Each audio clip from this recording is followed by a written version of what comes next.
আসসালামু আলাইকুম প্রিয় দর্শক, অন্য মঞ্চের আলোচনায় আজ আমাদের অতিথি। আসসালামু আলাইকুম। সাবেক প্রধান উপদেষ্টা ডক্টর মোহাম্মদ ইউনূস তিনি ক্ষমতা ছাড়ার কদিন আগেই নিজেই নিজেকে যে ভিভিআইপি ঘোষণা করে বিশেষ নিরাপত্তা ব্যবস্থাটি আদায় করে নিলেন, আগের সব ধরনের রেকর্ড ভঙ্গ করে 1 বছরের জন্য যে সুবিধাটি নিয়েছিলেন, তারেক রহমান সরকার সেটি 6 মাস কমিয়ে এনেছে। অর্থাৎ তিনি আগের মতন 6 মাস পর থেকে আর এসএসএফ এর বিশেষ কোনো নিরাপত্তা সুবিধা পাবেন না, বিশেষ কোনো প্রোটোকল পাবেন না। তাকে যদি বাংলাদেশে থাকতে হয় তাহলে সাধারণ একজন বাংলাদেশি নাগরিক হিসেবেই থাকতে হবে। প্রশ্ন হচ্ছে যে সরকার কেন এই ধরনের একটি সিদ্ধান্ত হঠাৎ করে নিল, যেখানে ডক্টর ইউনূস সরকারের অনেক কর্তা ব্যক্তি, নীতি নির্ধারক বা সাবেক উপদেষ্টাদের কেউ কেউ দেশ ছেড়ে খুব নীরবে চলে যাচ্ছেন। এরকম একটি সুবিধা তাদেরকে দেয়া হচ্ছে অথবা তারা নেওয়ার চেষ্টা করছেন। আর সরকার এ ধরনের একটি সিদ্ধান্ত না নিলেই বা কি হতো, যে 6 মাসের জন্য যে তার নিরাপত্তা ব্যবস্থাটি রাখা হলো বাকি 6 মাস কেটে। তৃতীয়ত প্রশ্ন হচ্ছে যে ডক্টর মোহাম্মদ ইউনূস এখন কি করবেন, তিনি দেশে ফিরবেন তো?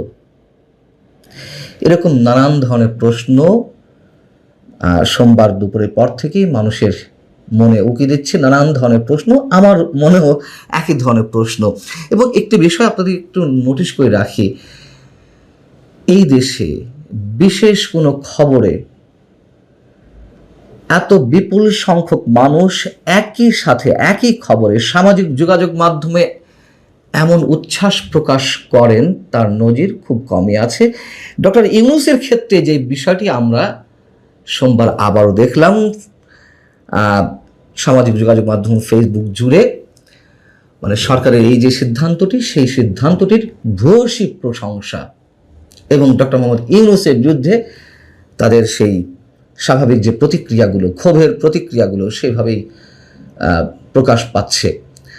এখন প্রশ্ন হচ্ছে যে কেন তার এই সুবিধা 6 মাস কমিয়ে আনা হলো। যদিও সরকারের পক্ষ থেকে এখনো পর্যন্ত সুনির্দিষ্ট কোনো ব্যাখ্যা দেওয়া হয়নি যে কেন তার এই সুবিধাটি কমিয়ে আনা হলো, তার কোনো প্রয়োজনও নেই, আমরা জানতেও চাই না, যেটি বাস্তবতা। কিন্তু তারপরেও মানুষের মনে তো প্রশ্নগুলো উকি মারে। এবং যেটি জানতে পারলাম, এই সিদ্ধান্তটি নেওয়া হয়েছে প্রশাসনিক সর্বোচ্চ পর্যায় থেকে, অর্থাৎ সরকারের শীর্ষ মহল থেকে। অনেকের ধারণা যে 2025-এর মধ্য জুনে লন্ডনে আমাদের আজকের প্রধানমন্ত্রী, তৎকালীন বিএনপির senior vice chairman Tarique Rahman সাহেবের সঙ্গে ডক্টর ইউনূসের যে বৈঠকটি অনুষ্ঠিত হয়েছিল, সেই বৈঠককে কোনো এক বিশেষ চুক্তি হয়ে থাকতে পারে, যার কারণে তারেক রহমান মেনে নিতে বাধ্য হয়েছিলেন ডিসেম্বর থেকে 2026-এর ফেব্রুয়ারির নির্বাচনের তারিখটি বা সময়টি। কি সেই চুক্তি ছিল তা মানুষ নিশ্চয়ই স্পষ্ট করে কিছু বলতে পারবে না, যেহেতু এটি সবারই ধারণা। সম্ভবত সেই চুক্তি অনুযায়ী ডক্টর মোহাম্মদ ইউনূস তার কথা বা প্রতিশ্রুতি পূরণ করেননি, কিছুই করতে পারেননি।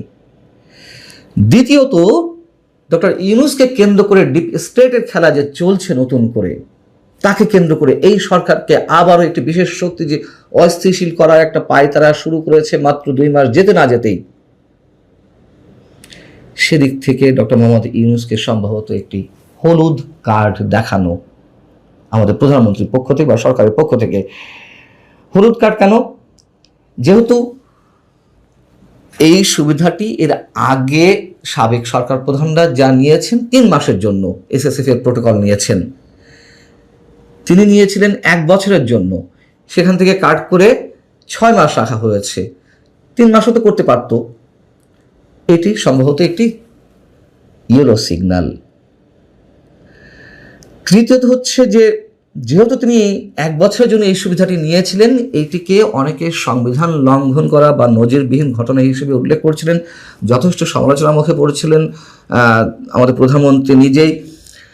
সরকার সমালোচনার মুখোমুখি হচ্ছিল যে কেন এই সুবিধাটি তার ক্ষেত্রে বহাল রাখা হবে, এবং যে প্রথমে বলছিলাম যে তার মানে ডক্টর ইউনূসের সরকারের অনেক হোমরা চোমরা তারা এর মধ্যে দেশ ছেড়ে পালিয়েছে বা দেশ ছেড়ে অন্য জায়গায় চলে যাওয়ার সুযোগ করে নিয়েছে, তাদেরকে সেফ এক্সিট দেওয়া হচ্ছে কিনা পাহাড় সমান মানে অসংখ্য অভিযোগ থাকার পরেও সেই জায়গা থেকে এটি সরকার করতে পারে, একটা নমুনা দেখাতে পারে যে না আমরা নতুন করে মানে সরকারের মানে ইউনূস সরকারের সাথে কোনো ধরনের গিভ অ্যান্ড টেকের মাধ্যমে ক্ষমতায় আসেনি। চতুর্থত স্বার্থের সংঘাত এবং নৈতিক প্রশ্নের জায়গা থেকে এটি হতে পারে। কেমন? ডক্টর মোহাম্মদ ইউনূস, আমি আগেই বলেছি যে পৃথিবীতে সাম্প্রতিক ইতিহাসে এমন কোনো রাষ্ট্রপ্রধান বা সরকার প্রধান আমরা দেখতে পাবো না যে এত অল্প সময়ের মধ্যে আর অন্য কেউ এরকম নির্লজ্জ বেহায়ার মতো নিজে সব ধরনের সুযোগ সুবিধা লুটে নেওয়া, সব থেকে লাভবান হওয়া, সেটি হয়েছেন ডক্টর মোহাম্মদ ইউনূস। তিনি ক্ষমতা আসার পরে তার বিরুদ্ধে থাকা একের পর এক মামলা প্রত্যাহার করে নিয়েছেন। গ্রামীণ কল্যাণ ট্রাস্টের কর ফাঁকি 666 কোটি টাকা দিতে হবে মর্মে হাইকোর্টে যে রায়, সেটিও বাতিল করা হয়েছে। 2019 সাল পর্যন্ত আয়কর মুক্ত সুবিধা নিয়ে নেওয়া হয়েছে গ্রামীণ ফোনের, এবং আদম ব্যবসা লাইসেন্স থেকে শুরু করে গ্রামীণ ব্যাংকের শেয়ার কমে নিয়ে আসা, সরকারের 25 ভাগ থেকে 10 ভাগে নামিয়ে আনা, এবং শেষ মুহূর্তে এই যে সুযোগ সুবিধা নেওয়া রাষ্ট্রীয় প্রোটোকল 1 বছরের জন্য নিরাপত্তার নামে। তো এত সব সমালোচনা কিছুটা হলো এই সরকারের উপরে গিয়ে পড়ছিল, যেই সরকারের বিরুদ্ধে, যেই অন্তর্বর্তী সরকারের বিরুদ্ধে, যে ডক্টর মোহাম্মদ ইউনূস সরকারের বিরুদ্ধে জঙ্গিপনার অভিযোগ, আরও তো অনেক অনেক অভিযোগ, তারপরেও কেন তারা এতটা সেফ এক্সিট পেয়ে যাচ্ছেন অনেকের মতে, সেদিক থেকেও একটা দৃশ্যমান কিছু দেখানোর চেষ্টা হতে পারে এই সিদ্ধান্তের মাধ্যমে। এখন প্রশ্ন হচ্ছে যে তিনি দেশে ফিরবেন তো? তার কারণ যতদূর জানি যে তিনি গত 24 এবং 25 মার্চ একটি আন্তর্জাতিক সংলাপে অংশ নিতে গিয়েছিলেন জাপানে। আমি যতদূর জানি তিনি এখনও দেশে ফেরেননি, আমার যদি খুব ভুল না হয়ে থাকে, এবং সেই জায়গা থেকে এই মুহূর্তে তার দেশে ফেরা নিয়ে যথেষ্ট সন্দেহের সৃষ্টি হতেই পারে। তার মানে 3 মাস প্রায় হয়ে গেছে, আগামী 3 মাস তিনি রাষ্ট্রীয় সুযোগ সুবিধা পাবেন, বিশেষ নিরাপত্তার জায়গা থেকে SSF এর প্রোটোকল পাবেন। 10 আগস্ট তার এই মেয়াদ শেষ হবে নতুন সিদ্ধান্ত অনুযায়ী সরকারের। সেই জায়গা থেকে তিনি আসবেন কি আসবেন না, এবং সরকার যে কাজটি করলো সেটি নিশ্চয়ই তার জন্য সুখকর কিছু নয়। তিনি নিশ্চয়ই এই মুহূর্তে যথেষ্ট পরিমাণ নাখোশ হয়ে উঠেছেন মানে আমাদের তারেক রহমান সরকারের উপরে। অতএব এখনই যদি তিনি আসতে দ্বিধাগ্রস্ত হয়ে থাকেন, 10 আগস্টের পর তো দেশে ফিরে আসার কোনো ন্যূনতম সম্ভাবনাই নেই, কারণ তিনি এখন থেকেই মব আতঙ্কে ভুগতে শুরু করেছেন, এটুকু আমরা নিশ্চিত করে বলতে পারি। আর সব ভাষা হলেও এটুকু আমরা নিশ্চিত করে বলতে পারি যে তিনি এখন মব আতঙ্কে ভুগবেন দেশে আসার ক্ষেত্রে। মবের শিকার হতে পারেন যে কোনো সময়। দেশকে যে তিনি চরম এক অন্ধকারে ডুবে দিয়ে গেছেন, সব ধরনের সুযোগ সুবিধা নিজে লুট করে মানুষের ভাগ্য, মানুষের নিয়তি, মানুষের ভবিষ্যৎ সব তিনি পেছনের দিকে নিয়ে গেছেন।